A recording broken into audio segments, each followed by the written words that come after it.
Okay, one of the questions that pretty much every year is asked on the advanced tax exam is a question that deals with the simplified method. And so the simplified method is when a taxpayer receives a pension distribution and the gross amount is known, but the amount that's taxable is not. So here we have a good example. This again from the 22 exam, tax question number 15 last year. It's a 1099-R for Emily. The gross distribution was $19,350. The taxable amount in box 2A is blank, it's unknown. The taxable amount not determined box is checked. So it's our mission to determine how much of this $19,350 is taxable. Now, another piece of valuable information is how much in contributions Emily made to the pension plan. In this case, it was $14,500. You can see in box 9B. What else is important to know? Well, Emily retired, we're told, in 2019 and began receiving her pension on November 1st of that year. So she explains it's a joint and survivor annuity, meaning if she passes first, her husband Robert would assume the pension.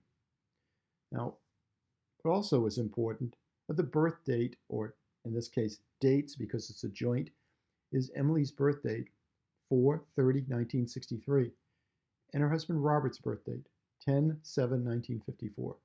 So how are we going to calculate the taxable amount? Well, we're going to use a calculator, and it's provided to us.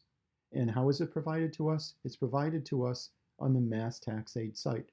So I'm going to go to the internet. I have always bookmarked it up here, top. There it is. It opens up Massachusetts Tax-Aide. Over to the right, Bogart's tools. A number of tools for performing different calculations. We want to do an annuity simplified. So there it is, annuity simplified method calculator. We're going to select that. Up pops the calculator.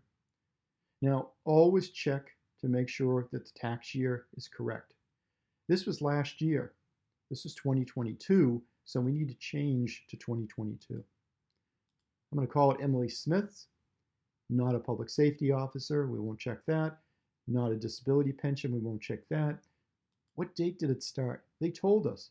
They told us it started on November 1st, 2019. What's the annuitant's birthday? What is Emily's birthday? Well, Emily's birthday is 4/30/63. So 04/30/1963.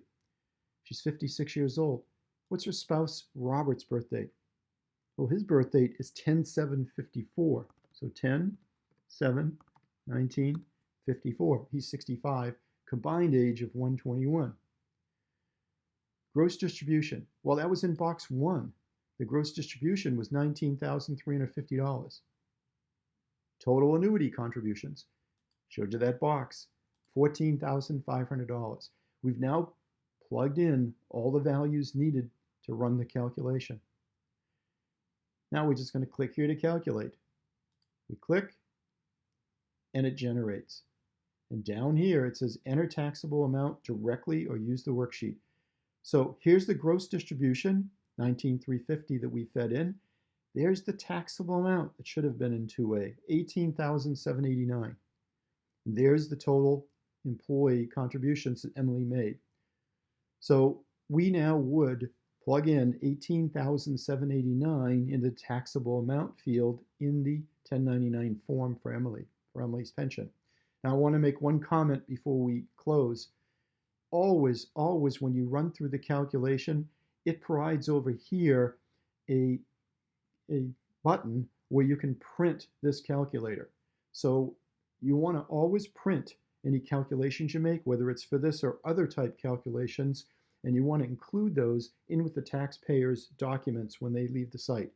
So if anyone ever comes back and wonders where'd that 18,789 figure come from, including the IRS, they can provide them with a copy of this calculation. Thanks. That's it for now.